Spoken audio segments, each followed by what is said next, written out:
संयोग जहाँ एक तरफ संयोगिता के ऐसे गंवारपन और अनपढ़ होने से परेशान था और उससे जल्द से जल्द पीछा छुड़ाना चाहता था, वहीं संयोगिता खुशी से भगवान का शुक्रिया अदा कर रही थी कि उसे संयोग जैसा पति मिला।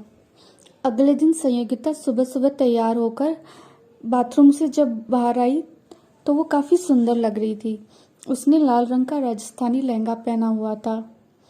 संयोगिता जब अपने गीले बालों में टॉवल को मारते हुए बाहर आई तो कुछ पानी की बूंदें संयोग के चेहरे पर पड़ गई, जिससे संयोग की नींद खुल गई। वो गुस्से में संयोगिता पर चिल्लाने ही वाला था कि आंखों के सामने संयोगिता का मासूम चेहरा देख वो चुप हो गया।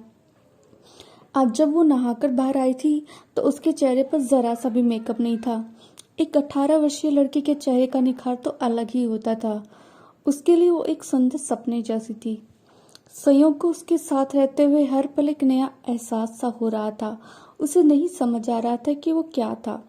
आज से पहले ऐसा आकर्षण उसने कभी किसी के प्रति महसूस नहीं किया था। कुछ था संयोगिता में जो उसे हर पल अपनी ओर खींच रहा था। संयोग ने अपने सर को जोर से हिलाकर अपने विचारों को दूर किया और उठकर बाथरूम में चला गया। संयोगिता ने जब उसे उठते देखा तो उसने उसे गुड मॉर्निंग कहा, पर संयोग ने उसका कोई जवाब नहीं दिया। संयोगिता को लगा कि शायद संयोग ने उसकी बात सुनी नहीं, पर संयोग अपनी मन की लड़ाई में इतनी व्यस्त था कि उसे सुनकर भी संयोगिता को अनसुना कर दिया। संयोगिता ने हल्का सा मेकअप किया। उसे गहनों का बिल्कुल शौक नहीं था। उसने हल्की सी लिपस्टिक लगाई, आंखों में काजल लगाया और एक काले रंग की छोटी सी बिंदी लगाकर उसने अपने माथे में सिंदूर लगाया और उसने गहनों के नाम पर सिर्फ मंगलसूत्र और थोड़ी सी चूड़ियाँ पहन ली। इस तरह से वो बहुत ही सिंपल तरीके से तैयार होकर नीचे आ गई। नीचे आई तो उसकी नज़र उसकी सास और ससुर पर पड़ी, जो सोफे पर आराम से बैठे बातें कर रहे थे। संयोगिता धीरे से चलकर उनके पास गई और उनका पैर छूकर उनका आशीर्वाद प्राप्त करना चाहा। तो उसके ससुर ने तो उसे जीते रहो कहा, पर उसकी सास ने संयोगिता को देखते ही अपने पैरों को पीछे खींच लिया, जैसे उसे संयोगिता के छूने से घिन आ रही हो। संयोगिता को इस बात का काफ़ी बुरा लगा, पर उसने कुछ कहा नहीं। उसे नहीं लगा कि अपनी सास के खिलाफ उसे जाना चाहिए। वो उसके माता पिता के समान ही थे। अगर हमारे माता पिता के खिलाफ हम नहीं जा सकते तो सास ससुर के खिलाफ भी उसे नहीं जाना चाहिए था। संयोगिता ने ऐसा सोचा। जल्द ही उसकी भाभी और जेठ भी नीचे आ गई। उसके जेठ ने बड़ी ही अजीब नज़रों से संयोगिता को देखा, जिस पर अभी तक संयोगिता का ध्यान नहीं गया था। संयोगिता ने उन्हें मुस्कुराकर उनका अभिवादन किया और उसने अपने जेठ के पैर छूने के लिए जैसे ही सर को झुकाया, उसके जेठ ने सबसे नज़र चुराकर बहुत बुरे तरीके से संयोगिता की पीठ को सहला दिया, जिससे संयोगिता एकदम से सहमकर पीछे हट गई। उसे तो जैसे कोई बिजली का झटका लग गया हो। इस भागा दौड़ी में उसकी टक्कर उसकी जेठानी में से हो गई। ज़ारा चिल्ला उठी, अंधी हो क्या? संयोगिता ने काफ़ी घबराई आवाज़ में कहा, माफ़ करिए भाभी साहब, गलती हो गई। ज़ारा उस पर चिल्लाने ही वाले थे कि तभी वहाँ पर दादा दादी आ गए। संयोगिता ने मुस्कुराकर उनके पैर छुए तो उन्होंने उसे बहुत सारा आशीर्वाद दिया। जुग जुग जियो मेरी बच्ची, दूधो ना हो पूतो फलो। उनका प्यार भरे आशीर्वाद सुन के संयोगिता को बड़ी खुशी महसूस हुई और जब अभी तक जो बुरा अनुभव हुआ था उसे भी वो जल्द ही भूल गई। दादी ने संयोगिता को देख कहा, बहू तुम बहुत सुंदर हो बेटा, पर तुमने कोई गहनी क्यों नहीं पहनी? संयोगिता कोई जवाब देते उससे पहले ही संयोग की माँ दबी आवाज में बोली, बेचारी ने जिंदगी में कभी गहने देखे नहीं, तो कहीं छुपा कर रख दिए होंगे ताकि मौका मिलते ही कुछ अपने परिवार वालों को दे दे। मुझे तो ये डर लग रहा है कि कहीं ये लालच में यहाँ चोरी ना कर ले। इस झोपड़ी में रहने वाली लड़की ने कभी कुछ देखा भी तो नहीं है। सारा कीमती सामान छुपा दो, कहीं ये एक एक कर सब गायब ना कर दे और अपने घर पर ना पहुंचा दे। ज़ारा ने जब ये बात सुनी तो वो एकदम से हंस दी। संयोगिता के दिल में उनकी एक एक बात तीर की तरह चुभ गई। वो अपने आंसू बहने से रोक नहीं पाई।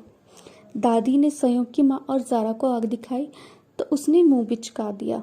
दादी बात बदलने के लिए बोली, बेटा आज तुम्हारी पहली रसोई है ना, तो हमें क्या बनाकर खिला रही हो रसम में? संयोगिता ने खुशी से कहा, दादी मैंने यूट्यूब से एक डिश देखी थी, आज मैं वो ट्राई करूँगी।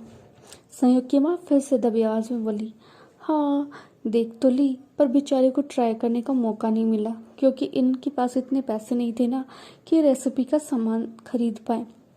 ज़ारा एक बार से फिर हंसती।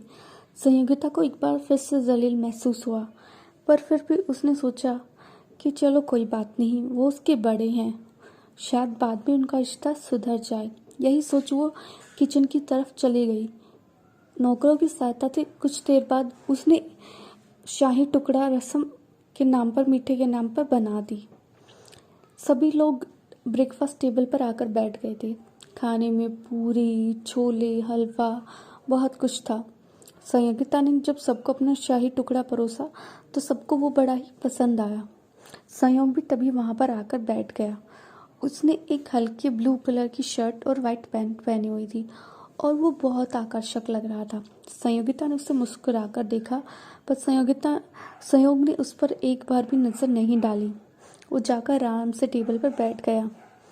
संयोगिता ने उसे भी अपना बनाया शाही टुकड़ा परोस दिया।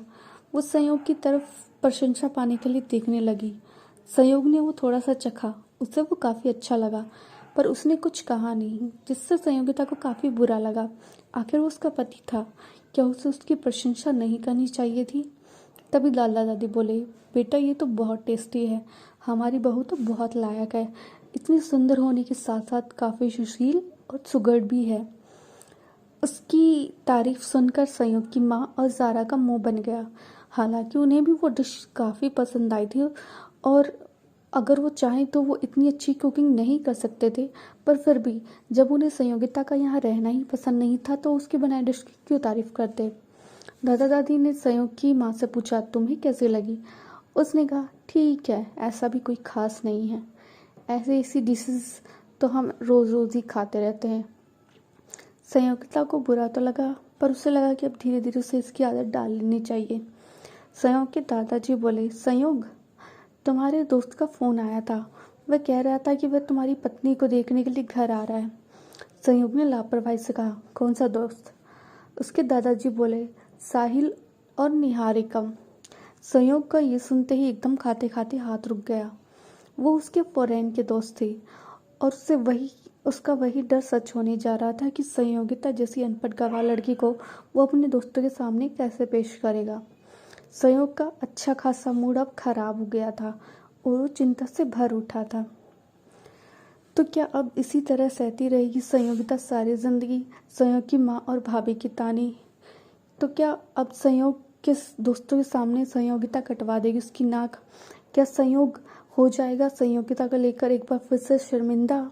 जानने के लिए सुनते रहिए उधार का प्यार, सिर्फ और सिर्फ मेरे चैनल होप पर। Thanks for your love and support.